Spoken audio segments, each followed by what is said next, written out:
Brazil, the home of the Amazonia, the largest rainforest in the world, spanning over 2 million square miles across the entire South American continent.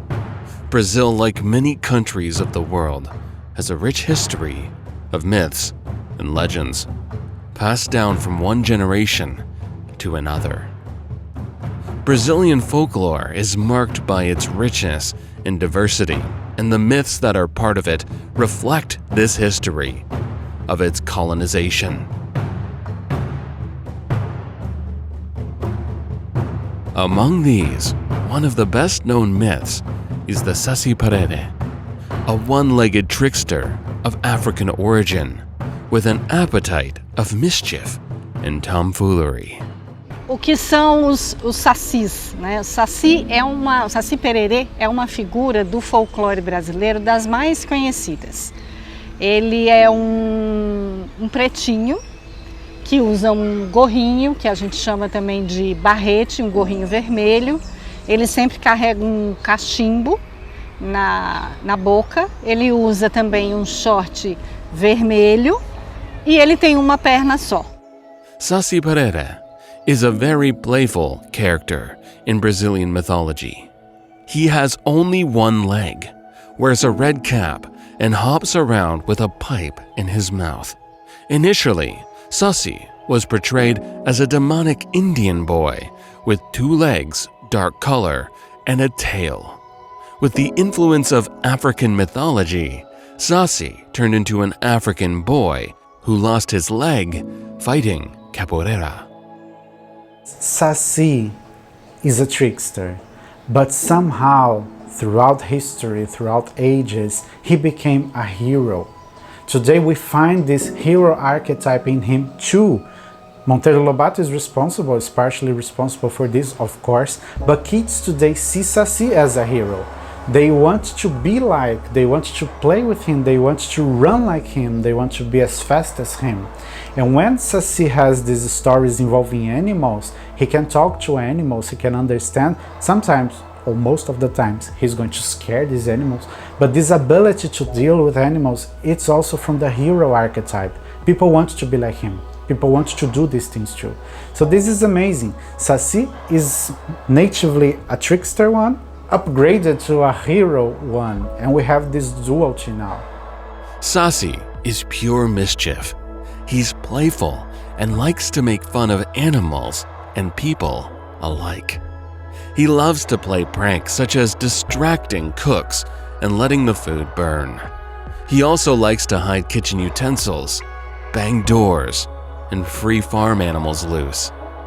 The magical red cap enables Saci to disappear and reappear wherever he wishes, but usually in the middle of a tornado. He loves whistle through and braid the manes of animals while they sleep. But according to the myth, Saci is more than a creature geared for jokes. He is an important connoisseur of forest herbs, teas, and manufacturing of medicines made from plants. Those who enter the forests in search of herbs should ask his permission or risk becoming victims of his antics. Every time I talk about Saci, it reminds me when I was a kid, of course. And as I said, I lived in a very small town in the countryside of Minas Gerais. And I had a friend at school who lived in a farm. And every week she used to bring stories about her weekend. And there were some strange stories and scary stories too. For example, every full moon she used to say the werewolf would try to enter her house by scratching the doors, scratching the windows. So she and her family, they would hide and be very scared and things like that. And stories involving Saci and other creatures were also common. The one that I remember the most is that some things were broken in her kitchen. She said there was no one in the kitchen and she heard a noise, so she went there to check up what was happening, and she found some dishes broken. And all she could see was a wind and some leaves going out from the window. So of course she blamed Saci for breaking those dishes. And we have to believe her. So Saci really entered her house and broke things. That's the story she told her mother and father, and that's the story she told us. So I really remember she telling these with all her conviction. Saci went to my house and broke some things there. Another part of the myth states that whoever can grab his red cap is granted a wish by the Saci. But legend has it that the cap has a smell so foul, the bearer is marked for life. There are only few ways to escape a pursuing Saci. One is by crossing a water stream, which he will dare not to cross, from the fear of losing his powers. Another is by dropping a rope full of knots, because it will compel Saci to stop and undo the knots.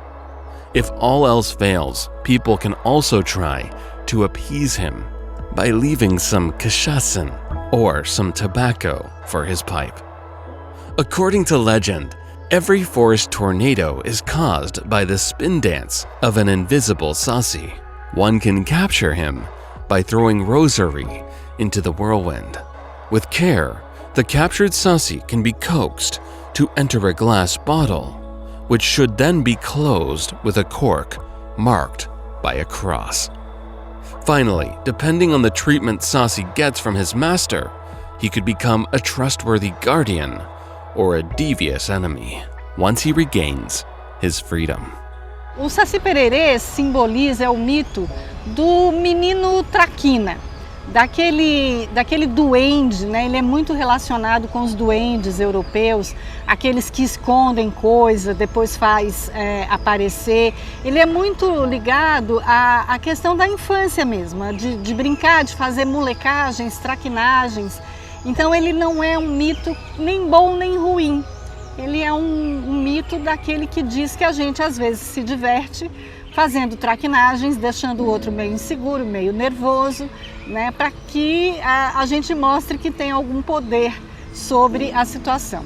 Então o mito do Saci é ligado a todos os outros mitos desses duendes, desses que brincam, que aparecem, que somem, né, que brincam com a imaginação da gente. An exceedingly nimble fellow, the lack of his right leg does not prevent him from riding bareback or sitting cross-legged while puffing his pipe. He is fond of juggling embers and other small objects and letting them fall through the holes in his palms. To learn the origins of this myth, we must begin at the history of this land. Occupied by hunter-gatherer tribes for centuries, human beings have existed in this part of the world going as far back as 9000 BC. Gradually, as South America was colonized, tribal stories were passed down ancestral lines as new cultures began inhabiting Brazil from the 16th century. Local myths and legends became fused with influences from the African slaves to the Portuguese settlers, as well as other European cultures with their own myths and folklore.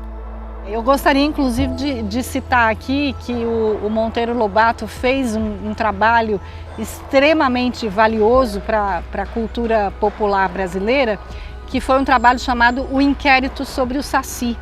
Ele era editor do Estadinho lá nos anos 20 e ele começou a escutar muita história sobre o encontro das pessoas com o Saci Perere. Então ele fez esse inquérito. E isso foi muito importante, porque ele conseguiu saber exatamente o quanto a imaginação das pessoas trabalham a partir da figura, a imaginação das pessoas trabalha a partir da figura do Saci Perere. Então são muitas histórias, mais de 100 histórias que ele conseguiu coletar, e o livro é esse aqui, o Monteiro Lobato, o Saci Perere, resultado de um inquérito. E aqui tem essas muitas histórias que nos deixam essa mensagem do quanto é importante a gente saber brincar.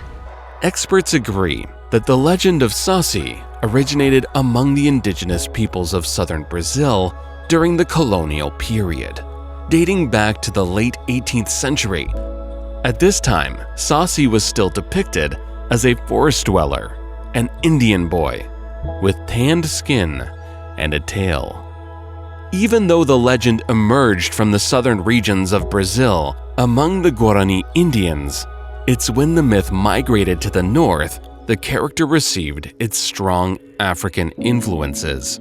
It is claimed that the legend was first known in the Tupi-Guarani language as Saci Perere. The influence of this legend in the south was so great that it even spread to neighboring countries. In Argentina, Paraguay, and Uruguay, the Saci Perere is known as Saci Perere, and naturally, there are differences between all these variations. The Saci Perere, unlike Saci, has blonde or red hair, uses a stick of gold like magic wand, which makes it invisible, and a hat of straw. Both are dwarfish creatures, but Saci plays different tricks.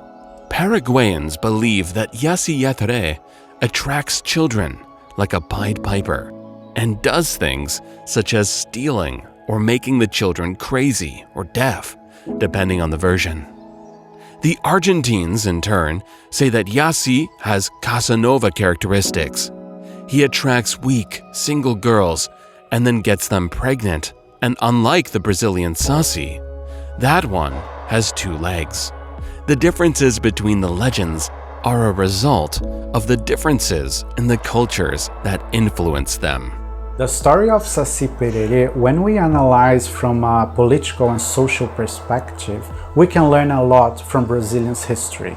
So Saci is a great history teacher in the end. Bilhete do Saci Perere, que está contido aqui no abecedário de personagens do folclore brasileiro. Eu vou ler alguns trechos que apresentam quem é o Saci Perere. Azedou o leite? As galinhas estão nervosas? O rabo do cavalo está cheio de nós? A comida estragou? Sumiu alguma coisa de dentro de casa e ninguém consegue achar? A louça quebrou sem ninguém pôr a mão nela? Viu um rodamuinho forte daqueles que espantam todas as folhas do quintal? É o Saci Perere, claro. Considerado uma das personagens mais conhecidas e queridas do folclore brasileiro, esse negrinho de uma perna só tem tantas histórias quanto se consegue contar. E aí eu vou contar para vocês a descrição que o Monteiro Lobato faz do Saci Perere no seu livro famoso que chama-se O Saci. Ele descreve o esperto negrinho por meio do tio Barnabé, que é um personagem muito querido que no livro diz que conhece o Saci. E ele diz assim: o Saci é um diabinho de uma perna só que anda solto pelo mundo, armando reinações de toda a sorte. Azeda o leite, quebra as pontas das agulhas, esconde as tesourinhas de unha, embaraça os novelos de linha, faz o dedal das costureiras cair no buraco, bota mosca na sopa, queima o feijão que está no fogo, gora os ovos das ninhadas. Quando encontra um prego, vira ele de ponta para riba para que se espete o pé do primeiro que passa. Tudo que numa casa acontece de ruim é sempre arte do Saci. Não contente com isso, também atormenta os cachorros, atropela as galinhas e persegue os cavalos no pasto, chupando o sangue deles. O Saci não faz maldade grande, mas não há maldade pequenininha que ele não faça. Saci was originally a creature of the night, and indeed, the Saci means moon in Old Tupi. The indigenous character was transformed in the 18th century by the African slaves who had been brought in large numbers to Brazil. Farm slaves would tell Saci stories to amuse and frighten the children, black and white. In this process, the creatures became black. His red hair turned into a red cap, and like the African elders who usually told the tales, he came to be always smoking his clay and reed pipe. His name mutated into various forms, such as Saci Perere and Saci Perere, and eventually became Saci Perere. There are many types of Saci. All of them share some similarities and also sometimes radical differences, but the thing that unites them all is that they all share the archetype of a trickster. A trickster is, we study in psychology, is that character or that thing that can break the rules or doesn't really care about the rules. It can be on purpose or not, and it's not always nice, it's not always good, but the results the trickster bring are usually nice for everybody in general. Although there is suffering in the process, the result is nice, the rupture is necessary. And Saci and all the Sacis, they are the trickster. They are the main trickster character in Brazilian folklore. De verdade, o Saci tem muitos tipos, né? Para vocês terem uma ideia, tem o Saci ave, o Saci avisador, o Saci sererê, o Saci do Poá, o Saci negrinho, o Saci sassurá, o Saci sacerê, o Saci taterê, o Saci tererê, o Saci trique. Saci teterê is the one I like the least. I find it illogical. I find Saci Perere very logical to start with, but Saci Perere no, because Saci Perere is depicted as a monster-looking man with a goat beard, showing his tongue, sometimes having fire from his hands, and his unique ability or his unique role is to seduce women. On the other hand, my favorite one is really Saci Perere just because one single thing, he can transport himself inside a hurricane, and I think this is amazing. Even though he's a one-legged person, he's really fast. No one can catch him because of this hurricane ability. What if I could transport myself inside a hurricane? I would never get tired again. What I like the most about Saci's myth is this ability he had to transform and reinvent himself to become number one. Because all the characters of Brazilian folklore, they share spectacular stories, they share spectacular abilities, and things we really want to have or we want to see, we want to participate. But Saci is number one. Of course, Monteiro Lobato helped this with his books and his works, but again, why don't we have Cuca as number one? Why do we have Saci as the most popular? This is what I like the most. He has somehow an ability to change things, to overcome prejudice, and to really stay as a nice guy, although his origins are not so nice. His red cap may have been inspired on the Frisian cap, which was at one time worn by Portuguese peasants. The Saci Perere myth shows some syncretism with Christian elements. He bolts away when faced with crosses, leaving behind a sulfurous smell. Classical attributes of the European myths of the devil in Christian folklore. If I could ask Saci a question, it would be, how can I capture you?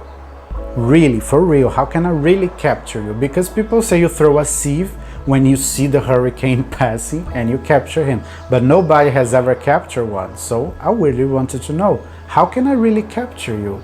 They say he will grant you any wish just to be free again, so why not do this? The concepts of imprisoning a mythological being in a bottle by a magical cork and forcing him to grant wishes in return for liberty have obvious parallels in the story of Aladdin from the Arabian Nights. This may be more than just a coincidence, since many slaves were Muslims and thus presumably familiar with the Arabian folklore tales.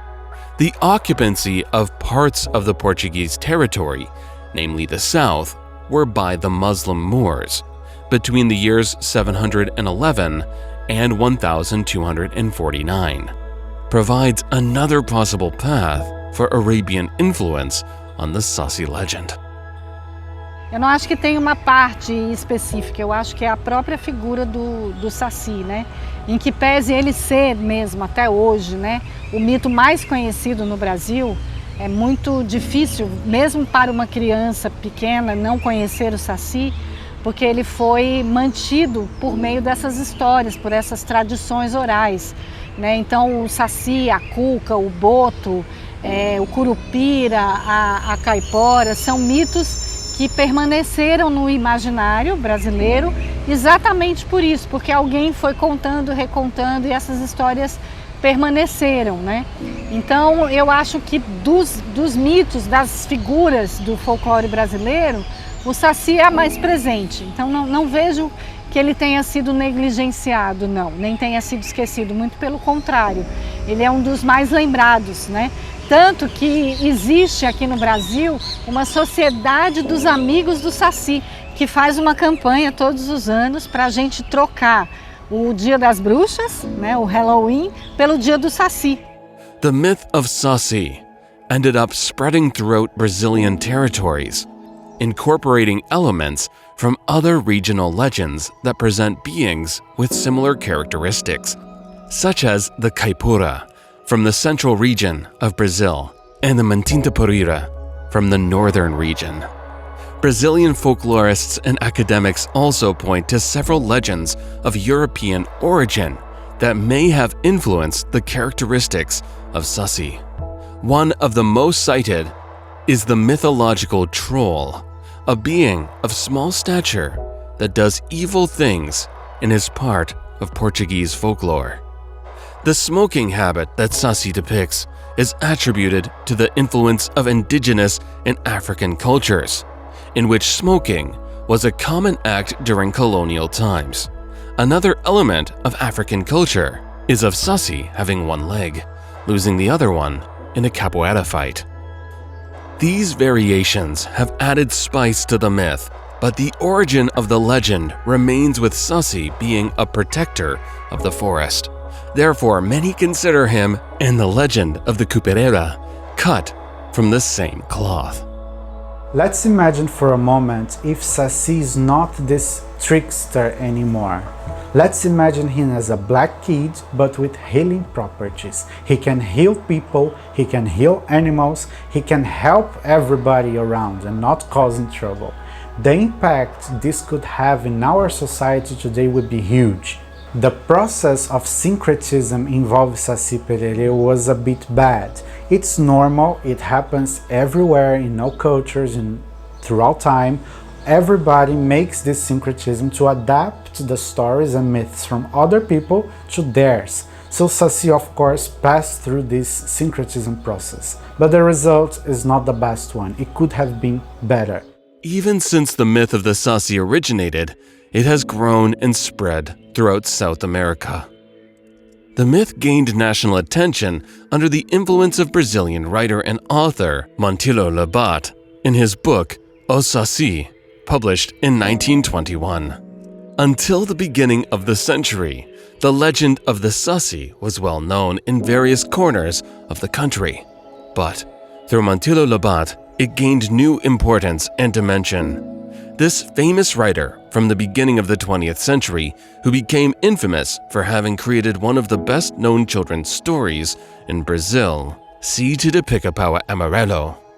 Monteiro Lobato's association with the legend of Saci began in 1917, when the writer devised a survey in the newspaper O Estado São Paulo with the aim of collecting responses from readers about what they knew or what they had heard about the myth.